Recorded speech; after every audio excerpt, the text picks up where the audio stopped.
L'Avinguda del Mar, el carrer principal del barri de Sant Lluís de Palafolls, està potes en l'aire. La calçada està sense asfaltar, plena de sorra, forats i grava. A la dificultat de transitar-hi s'hi suma el fet que tots els carrers adjacents estan tancats al trànsit i sovint no queda més remei que anar en contradirecció. A més, pràcticament no hi ha espais per aparcar ni zones per a càrrega i descàrrega. Pels vianants tampoc és fàcil.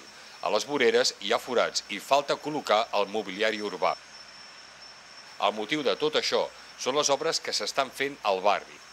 Els veïns i els comerciants n'estan ben farts i diuen que ja toca que s'acabin.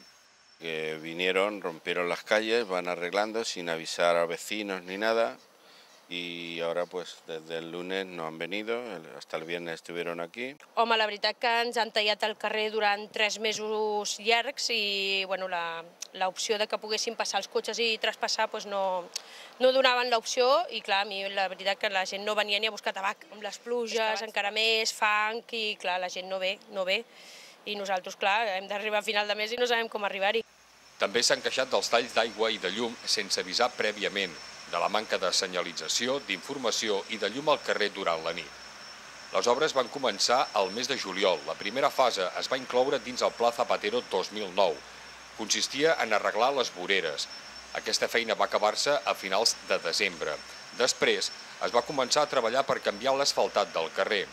Aquests treballs encara no s'han completat. A més, queda col·locat tot el mobiliari urbà i fer les zones enjardinades. Segons els obrers, la feina s'ha retardat per les pluges de les últimes setmanes. Asseguren que aquest mateix dijous, dia 25 de febrer, es començarà a asfaltar.